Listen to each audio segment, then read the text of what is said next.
साहब प्लीज, नीरज जी, इसमें दोनों एस्पेक्ट हैं। आपको ये भी देखना पड़ेगा कि अगर सरकार सीबीआई जांच के आदेश नहीं देती और सीबीआई जांच के आदेश दिए हैं तो क्या इसको ट्रांसपेरेंसी या एक अच्छे स्टेप की तरह नहीं देखा जाना चाहिए? अगर पेपर कैंसिल कर दिया मान के चलिए, तो उसमें ऐसे बहुत सारे लोग जो काबिल भी नहीं होते, जो मेरिट के साथ भी नहीं होते, क्या उनका नंबर नहीं आ जाता अगर ये एक्शन नहीं लिया गया होता? तो इसका दूसरा एस्पेक्ट भी समझने की जरूरत है। नीरज जी, मुझे प्लीज थोड़ा सा समय दीजिएगा, मुझे थोड़ा सा समय दीजिएगा, इसके बाद मैं आती हूं आपके पास। नहीं, मैं इसके बाद आऊंगी आपके पास। चंचल जी के पास मैं जरा चली जाऊं, और अनुराग जी भी है।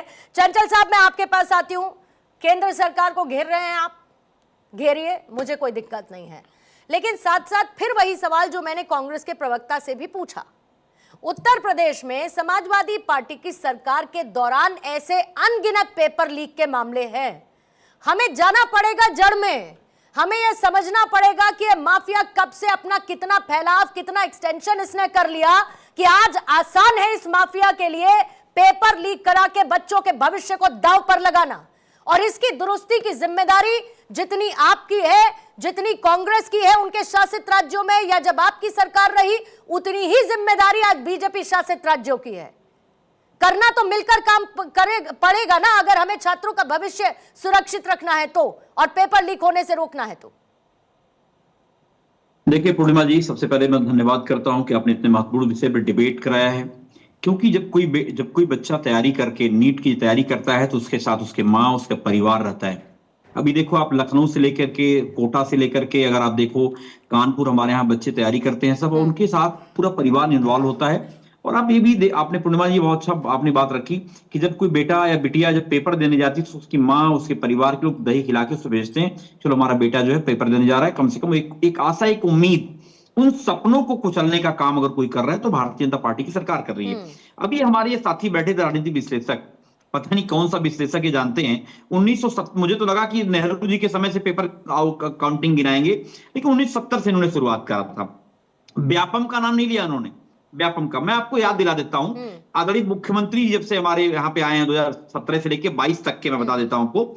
आप देखिए, सबसे 2017 में दरोगा भर्ती का पेपर लीक, 2018 में यूपी पीसीएल का पेपर लीक। सुनिए, आप भी पीछे का छोड़ा है, अटल बिहारी वाजपेयी तक मत जाइए, 2015 आ जाइए, 2015 आ जाइए, यूपीपीएससी पीसीएस प्रीलिम्स का जिक्र कर लीजिए सर।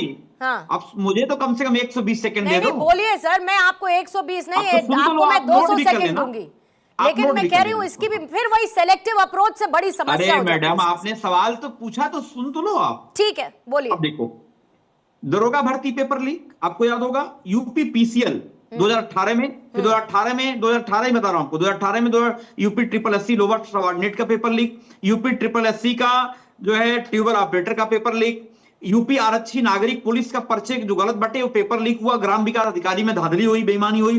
प्राइमरी स्कूल सहायक भर्ती में आपने देखा होगा अभी तक बेईमानी हुई है, अभी तक उनको न्याय नहीं मिल पाया।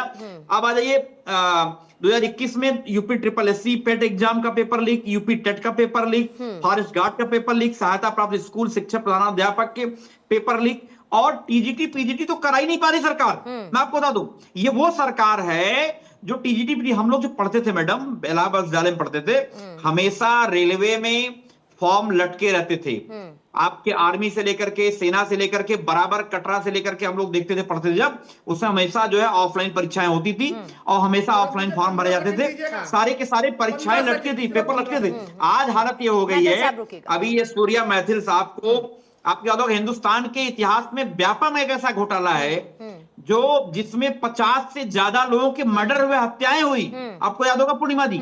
आप ऐसा अभी तक का कोई ऐसा पेपर लीक घोटाला नहीं हुआ जिसमें इतनी बड़े पैमाने पर हत्याएं हुई हो, और व्यापम घोटाले की चर्चा पूरी दुनिया में हुई। और मैं एक बात और कहना चाहता हूं, अभी इसी अगर आप देखो, जो जब से एनटीए ने परीक्षा कराया 2000 पिछली साल भी आपने देखा होगा किस तरीके से नीट की परीक्षा में बड़े पैमाने पर धांधली हुई, बेईमानी हुई, और सरकार ने उसको नहीं माना, और अंशोगत्वा जाते जाते जाते उसी पे उन्होंने करा दिया, और इस बार भी एनटीए ने बेईमानी करी है।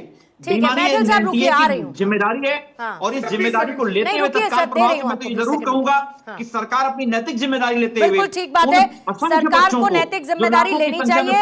और जब मैं आपसे इस सेलेक्टिव की बात नहीं कर रही हूँ, क्रिटिसिज्म की, तो फिर आपको 2015 के यूपीपीएससी पीसीएस, एक सेकंड चंचल जी, एक सेकंड, आपकी पूरी बात सुनी मैंने, आपकी पूरी बात सुनी Chanchal ji, please be fair, please be fair, आपकी पूरी बात सुनी मैंने, आपकी पूरी बात सुनी मैंने, चंचल जी आपकी पूरी बात सुनी। प्रीलियम्स 2015 विवाद, इलाहाबाद तब का आपको याद होगा, अभी आपने इलाहाबाद का जिक्र किया, इलाहाबाद का आप छात्रों का आंदोलन याद कर लीजिए, आप यूपी पुलिस रिक्रूटमेंट कंट्रोवर्सी को याद कर लीजिए 2015 में, आप याद कर लीजिए लेखपाल रिक्रूटमेंट की इरेगुलरिटीज को, उसको आपकी सरकार ने कितना रोका, शिक्षक भर्ती टेट विवाद को आप याद कर लीजिए, जब समाजवादी पार्टी की सरकार थी उसको कितना रोका गया।